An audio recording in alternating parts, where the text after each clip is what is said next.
Asaduddin Owaisi last time కూడా అక్కడ 5 సీట్లు కొట్టారు. కొట్టిన తర్వాత కాంగ్రెస్ ఆర్జేడీ సేమ్ ఇక్కడ ఎట్లానో 5 ఎమ్మెల్యేలు విలీనం చేసుకున్నారు. గెలిచిన 3-4 నెలలకే మీకు ఇక్కడ ఎంఐఎం ఉండి ఏం చేస్తారని చెప్పి 5 ఎమ్మెల్యేలని జాయిన్ చేసుకున్నారు సీమాంచల్లో. ఇప్పుడు మళ్ళీ అదే సీమాంచల్కు అసదుద్దీన్ ఓవైసీ వెళ్ళి ఆయన అడిగారు ముందే, నేను బీజేపీకి వ్యతిరేకంగా పోరాటం చేస్తా, మీరు నన్ను మహాగఠబంధన్లో కలుపుకోండి అంటే వీళ్ళు కలుపుకోలేదు.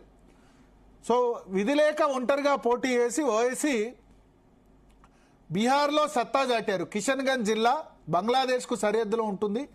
దేశంలోనే అత్యంత ముస్లిం పాపులేషన్ ఎక్కువ ఉన్న జిల్లా. 71% పైగా ముస్లిమ్స్ ఉంటారు. అక్కడ 6 సీట్లలో ఎంఐఎం చాలా క్లియర్ లీడ్ కనిపిస్తుంది. 1 సీట్లోనే ఒక నేరో మార్జిన్ ఉంది. 5 సీట్లు అయితే ఇక విన్ అయిపోయింది, ఇంకా ఖాయం గెలుపు.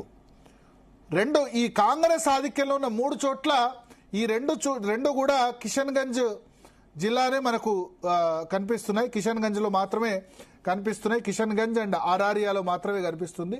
కాంగ్రెస్ బీహార్ నుంచి డెసిమేట్ అయిందని మనం చెప్పాలి. డెసిమేట్ అంటే తునాతునకలు కాంగ్రెస్ పార్టీ అయిపోయింది. నిజానికి తేజస్వి యాదవ్ చీఫ్ మినిస్టర్ అభ్యర్థిగా, ముఖ్యమంత్రి అభ్యర్థిగా ప్రజాదరణ ఆయనకు ఎక్కువ ఉందని సర్వేలు వచ్చాయి. కానీ ఇప్పుడు చూస్తే ఆశ్చర్యకరంగా తేజస్వి యాదవే ఓడిపోతున్న పరిస్థితి. రాఘవ్పూర్లో లాలూ యాదవ్ ఫ్యామిలీ కంచుకోటలో 8,000 ఓట్లతో ఆయన ఓడిపోతున్నారు. లాస్ట్ టైం చాలా అద్భుతమైన రిజల్ట్, నిజానికి ఆర్జేడీ చాలా అద్భుతమైన రిజల్ట్ ఇచ్చింది. కాంగ్రెస్ వల్ల ఓడిపోయింది. వాళ్ళు 73 సీట్లు వచ్చాయి. స్ట్రైక్ రేటు ఆర్జేడీదే బాగుంది. లాస్ట్ టైం చాలా దగ్గరగా వచ్చారు. 100కు పైగా సీట్లు వచ్చాయి. 243 అయితే వీళ్ళకు 130 వస్తే వీళ్ళు 113, ఒక 10-12 సీట్లు ఓడిపోయారు అంతే. కానీ ఈసారి ఫలితం చాలా దారుణంగా ఉంది.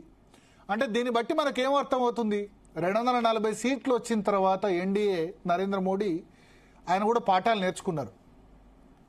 240 సీట్లు ఆయన కూడా ఎక్స్పెక్ట్ చేయలేదు. తర్వాత జరిగిన మీరు ప్రతి ఎలక్షన్ చూడండి. హర్యానా కొట్టేశారు నరేంద్ర మోడీ, మహారాష్ట్ర కొట్టేశాడు, ఒకసారి జార్ఖండ్లో ఓడిపోయారు, మళ్ళీ ఇప్పుడు బీహార్లో ఇది మామూలు విజయం కాదు కదా. 20 సంవత్సరాల అధికారం తర్వాత ఇంత విక్టరీ అంటే, ఇంత భారీ విజయం అంటే, సో ఇది చాలా పెద్ద విజయం. కాంగ్రెస్ పార్టీ ఇంట్రాస్పెక్ట్ చేసుకోవాల్సిన అవసరం ఉంది. జాతీయ వ్యాప్తంగా, దేశవ్యాప్తంగా లీడర్షిప్ను, లోకల్ లీడర్షిప్ను ఎంకరేజ్ చేయకపోతే, ఇప్పుడు రేవంత్ రెడ్డికి ఇక్కడ ఫ్రీ హ్యాండ్ ఇవ్వాలి గెలిచిన తర్వాత. ఇవ్వకపోతే ఏమవుతుందంటే ఇట్లే అవుతుంది. లోకల్ లీడర్షిప్ని ఎంకరేజ్ చేయకుండా బీహార్లో ఎవరు కాంగ్రెస్ పార్టీ లీడర్ అంటే చెప్పలేని పరిస్థితి. లోకల్ లీడర్షిప్ని ఎంకరేజ్ చేయకుండా ఓన్లీ రాహుల్ గాంధీ అంటే కుదరదు. ఓకే, నేషనల్ ఎలక్షన్లో భారతీయ జనతా పార్టీని ఓడగొట్టేందుకు భారతీయ జనతా పార్టీ వ్యతిరేక ఓటర్లు వన్ సైడ్గా కాంగ్రెస్ పార్టీకి ఓటేయడం వల్ల ఆ మాత్రం 99 సీట్లు వచ్చాయి. అది 3 సార్లు ఓడిపోయిన తర్వాత, ఒకసారి 44, ఇంకోసారి 52, ఇంకోసారి 99. ఇప్పుడు నెక్స్ట్ తమిళనాడు, వెస్ట్ బెంగాల్, కేరళ, అస్సాం ఇవన్నీ కూడా ఉన్నాయి ఎలక్షన్స్. కానీ ఇంత దారుణంగా 18% ముస్లిం పాపులేషన్ ఉన్న దగ్గర కాంగ్రెస్ పార్టీ ఈ విధంగా చిత్తుగా ఓడిపోతే బీహార్ లాంటి రాష్ట్రంలో, అది ఆర్జేడీతో పొత్తులో, దానివల్ల ఆర్జేడీ కూడా నష్టం వాటిల్లితే Congress party definitely introspect. BJP ఓటమి నుంచి పాఠాలు నేర్చుకున్నట్టు అర్థమవుతుంది. వాళ్ళు కూడా ఫ్రీబీస్ స్టార్ట్ చేశారు. ఇక్కడ మహిళలకి ఏమంటారు 10,000 రూపాయల చొప్పున బీహార్లో పంచిపెట్టారు. అప్పుడు ఫ్రీబీస్ వ్యతిరేకం అన్నారు, వాళ్ళు కూడా ఫ్రీబీస్ స్టార్ట్ చేశారు. అన్ఫార్చునేట్, నేనైతే దాన్ని ఖండిస్తాను. ఆ ఫ్రీబీస్ మార్గం కాదు ఎన్నికలు గెలవడం అన్నది. బట్ 101 సీట్లకి బీజేపీ 95, జనతాదళ్ యునైటెడ్ 101 సీట్లు పోటీ చేస్తే 82. 95% strike rate Bharatiya Janata party ఉండడం అంటే ఒక 5-6 అభ్యర్థులు తప్ప ప్రతి ఒక్కరు గెలిచారు. నాకు ఆంధ్రప్రదేశ్ రిజల్ట్ కనబడుతుంది. మొన్న 175కు 164 తెలుగుదేశం పార్టీ గెలిచింది కదా. తెలుగుదేశం పార్టీ ఆల్మోస్ట్ పోటీ చేసిన అన్ని, జనసేన అన్ని గెలిచింది కదా. బీజేపీ ఒక 2 ఓడిపోయింది. సో ఆ తెలుగుదేశం పార్టీ స్ట్రైక్ రేట్ కంటే కూడా ఎక్కువ ఉంది. టీడీపీ స్ట్రైక్ రేట్ కంటే కూడా మనకు ఎక్కువ కనిపిస్తుంది. టీడీపీ అన్న 164లో 11లో ఓడిపోయిన వాటిలో 9 ఓడిపోయింది. 9 సీట్స్, 22 + 8 30 వీళ్ళు గెలిస్తే 145, 10 జనసేనకి 21 ఇచ్చారు, 10 బీజేపీకి ఇచ్చారు. 144లో టీడీపీకి వచ్చినవి 144లో బహుశా 8 బీజేపీ 2 ఓడిపోయింది ప్లస్ 9 135 వచ్చాయి. 144లో 135 తెలుగుదేశం పార్టీకి వచ్చాయి. ఇక్కడ బీజేపీకి 101లో 95 వచ్చాయి.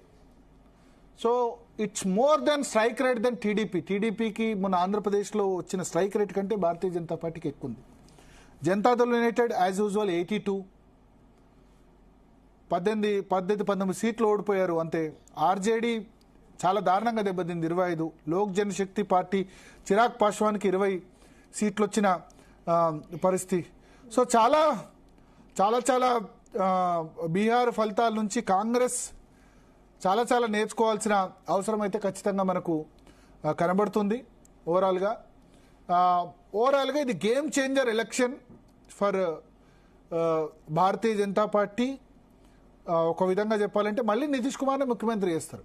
పోయినసారి 43 సీట్లే వచ్చాయి నితీష్ కుమార్కి, 73 భారతీయ జనతా పార్టీకి వస్తే నితీష్ కుమార్కు 45 వచ్చాయి. చాలా తక్కువ, 100 పోటీ చేస్తే 45 వచ్చాయి. నితీష్ ఆసార్ డ్యామేజ్ అయ్యారు, కానీ అయినా సరే నితీష్ కుమార్ని సీఎం చేశారు. ఇప్పుడు కూడా నితీష్ కుమార్ని సీఎం చేస్తారు. ఇక్కడ వాళ్ళ కేంద్రంలో జేడీయూ ఎంపీలు ఉన్నారు. సరే నితీష్ కుమార్కి వారసుడు లేడు, ఆ పార్టీని టేక్ ఓవర్ చేద్దామని భారతీయ జనతా పార్టీ కూడా తర్వాత రెడీ ఉంది. జేడీయూలోకి బీజేపీ నేతలు కూడా పంపించేశారు. So it's a tremendous victory. నిజానికి ఇప్పుడు భారతీయ జనతా పార్టీ తలుచుకుంటే జేడీయూ లేకుండా గవర్నమెంట్ ఫామ్ చేయొచ్చు, నితీష్ కుమార్ లేకుండా చేయొచ్చు. ఎట్లా తెలుసా, 90 సీట్లు వీళ్ళకు ఉన్నాయి. అక్కడ చిరాగ్ పాస్వాన్కి 20 సీట్లు ఉన్నాయి, 115. హిందుస్థాన్ అవామ్ మోర్చాకి 5 సీట్లు ఉన్నాయి, 120. కథం 122 సీట్లు వస్తే ఫామ్. సో నితీష్ కుమార్ వెళ్ళి ఇప్పుడు మళ్ళీ పోయినసారిలాగా ఆర్జేడీతో కలిసిన కాంగ్రెస్తో కలిసిన గవర్నమెంట్ ఫామ్ చేయలేని సిచ్యువేషన్ వచ్చింది. అంత అవుట్రైట్గా బీజేపీ గెలిచింది. 101 సీట్లో 95 అంటే 95 ప్లస్ లోక్ జనశక్తి చిరాగ్ పాస్వాన్కి 20, 115 ప్లస్ హిందుస్థాన్ అవామ్ మోర్చా 5, 120. ఇక ఇండిపెండెంట్లో ఒకళ్ళిద్దరిని తీసుకున్నారంటే గవర్నమెంట్ ఫామ్ చేస్తుంది బీజేపీ డైరెక్ట్గా, నితీష్ కుమార్ లేకుండా. అయినా సరే నితీష్ కుమార్కి సీఎం ఇస్తారు. అంటే ఆయన దాదాపు వృద్ధాప్యం కూడా వచ్చింది నితీష్ కుమార్.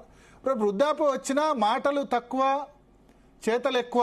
సుశాసన్ మళ్ళా మీకు ప్రతిసారి మన నరేంద్ర మోడీ కానీ జేడీయూ కానీ నితీష్ కుమార్ క్యాంపెయిన్ ఏంటంటే మీకు మళ్ళీ జంగిల్ రాజు కావాలా, ఆటవిక రాజ్యం కావాలా. అంటే గతంలో ఆర్జేడీ అధికారంలో ఉన్నప్పుడు ఆటవిక రాజ్యం అనేవాళ్ళు. చాలా క్రైమ్ రేట్ చాలా ఉండేది. ఇప్పుడే మనం ఇంత క్రైమ్ చూస్తున్నాం. బీహార్లో క్రైమ్ రేట్ చాలా వరకు తగ్గుముఖం పట్టింది నితీష్ కుమార్ 20 ఏళ్ల పాలనలో.